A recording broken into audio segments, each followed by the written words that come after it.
السلام علیکم ورحمۃ اللہ وبرکاتہ۔ بسم اللہ الرحمن الرحیم، نحمدہ ونصلی ونسلم علی رسولہ الکریم، اما بعد۔ آج کا جو سبق ہے اس کا پہلا موضوع ہے کہ مفاسد صوم کون سے ہیں، یعنی کون کون سی ایسی چیزیں ہیں جن کے ارتکاب سے روزہ ٹوٹ جاتا ہے۔ دیکھیں، روزے کی تعریف کیا ہے۔ روزہ عربی زبان میں صوم کو کہا جاتا ہے، یا عربی زبان میں جس کو صوم کہتے ہیں، صاد واو میم، اردو زبان میں اس کو روزہ کہا جاتا ہے۔ روزے کی یہ تو ایک عربی اصطلاح ہے۔ روزے کی تعریف کیا ہے؟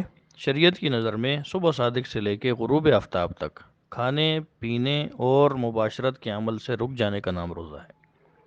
تین چیزوں سے رک جانے کا نام روزہ ہے۔ نمبر 1 کھانا، نمبر 2 پینا، اور نمبر 3 روزے کی حالت میں ہم بستر ہونا۔ تو اتنی تعریف سے یہ بات واضح ہو گئی کہ اگر کسی نے روزے کی حالت میں کچھ کھا لیا، روزے کی حالت میں کچھ پی لیا، یا روزے کی حالت میں ہم بستری کر لی تو اس کا روزہ ٹوٹ جائے گا، کیونکہ روزے کی تعریف یہی ہے کہ ان تین چیزوں سے رکنا، کھانا پینا ہم بستر ہونا، ان تین چیزوں سے رکنے کا نام روزہ ہے۔ تو مفہوم مخالف کیا ہوا کہ اگر ان تین چیزوں میں سے کسی ایک چیز کا ارتکاب کر لیا، کہ کچھ کھا لیا یا کچھ پی لیا یا ہم بستری کر لی یا یہ تینوں چیزیں کر لیں، تو اس کا روزہ ٹوٹ جائے گا۔ دیکھیں، روزہ ٹوٹنے یا نہ ٹوٹنے کا تعلق کون سے اصول کے ساتھ ہے، کون سے قاعدے کے ساتھ ہے، جس سے ہمیں یہ پتہ چل جائے کہ کن چیزوں سے روزہ ٹوٹے گا، کن سے نہیں ٹوٹے گا۔ اس کو سمجھنا انتہائی آسان ہے۔ روزہ ٹوٹنے کے متعلق دو اہم فقہی اصول ہیں۔ پہلی اصل یہ ہے کہ روزہ جسم کے اندر داخل ہونے والی چیز سے ٹوٹتا ہے، جسم سے خارج ہونے والی چیز سے نہیں ٹوٹتا۔ پہلی اصل کیا ہے؟ کہ روزہ جسم کے اندر داخل ہونے والی چیز سے ٹوٹتا ہے، جسم سے خارج ہونے والی چیز سے نہیں ٹوٹتا۔ اگر جو ہے وہ جسم کے اندر کوئی چیز داخل کی، ایسی صورت میں روزہ ٹوٹے گا۔ یہ داخل ہونے کی بھی شریعت کی نظر میں کچھ حدود اور قیود ہیں۔ ایسا نہیں ہے کہ ہر داخل ہونے والی چیز سے روزہ ٹوٹ جائے۔ وہ اگلی جو اصل آئے گی، دوسرا جو اصول آئے گا، اس سے آپ کو سمجھ میں آ جائے گا۔ تو روزے کا تعلق جسم میں داخل ہونے والی چیزوں کے ساتھ ہے، کہ اگر مثلا جسم کے اندر کوئی چیز داخل کی تو اس سے روزہ ٹوٹے گا۔ جسم سے کوئی چیز خارج ہوئی، آپ نے روزے کی حالت میں بلغم باہر پھینکا، روزے کی حالت میں ناک صاف کی، روزے کی حالت میں آپ کا خون نکلا، روزے کی حالت میں آپ نے اپنے جسم سے خون نکلوا کر بطور ٹیسٹ کے دیا، تو یہ چونکہ ساری چیزیں جسم سے خارج ہو رہی ہیں تو ان سے روزہ نہیں ٹوٹے گا۔ جسم کے اندر داخل ہونے والی چیز سے روزہ ٹوٹتا ہے، جسم سے خارج ہونے والی چیز سے نہیں ٹوٹتا۔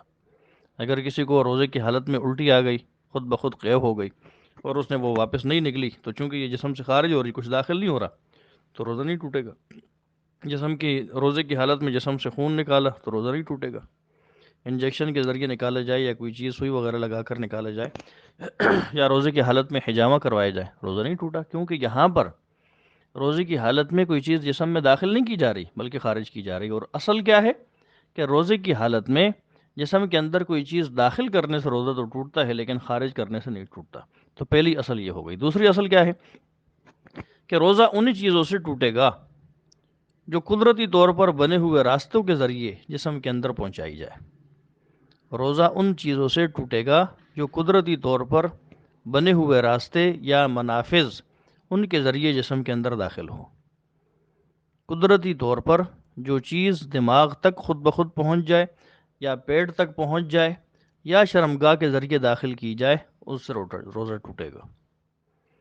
تو دوسری اصل کیا ہے کہ روزہ انہی چیزوں سے ٹوٹے گا جو جسم کے اندر قدرتی راستوں کے ذریعے داخل کی جائے۔ یہ قدرتی راستے کتنے؟ 3 ہیں۔ نمبر 1 منہ، نمبر 2 ناک، نمبر 3 شرمگاہ۔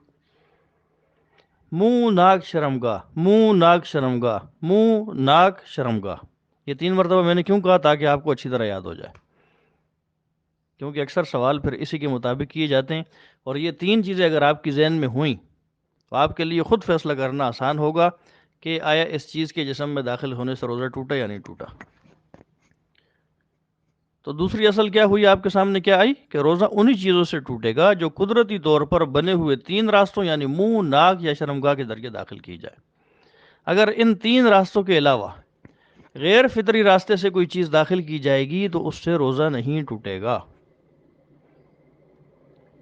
پیٹ کے اندر کوئی چیز حلق کے ذریعے منہ کے ذریعے گئی، روزہ ٹوٹے گا۔ دماغ تک کوئی چیز ناک کے راستے سے گئی، روزہ ٹوٹے گا۔ شرمگاہ کے اندر کوئی دوائی وغیرہ ڈالی گئی یا شرمگاہ کے اندر جو ہے وہ دخول ہوا مصری کی صورت میں، روزہ ٹوٹے گا۔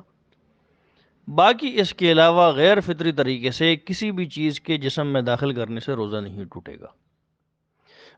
جو چیز مساموں کے ذریعے پہنچائی جائے، جیسے آپ نے روزے کی حالت میں انجیکشن لگوایا، دیکھیں اب انجیکشن لگانے کی صورت میں روزہ ٹوٹتا ہے یا نہیں ٹوٹتا؟ اب یہی اصول آپ کے ذہن میں ہونا چاہیے کہ پہلی بات تو یہ ہے کہ روزہ کسی چیز کے جسم سے خارج کرنے سے نہیں ٹوٹتا، داخل کرنے سے ٹوٹتا ہے۔ تو یہاں پر انجیکشن داخل کیا جا رہا ہے، تو پھر سوال وہیں کھڑا ہے کہ روزہ ٹوٹے گا یا نہیں؟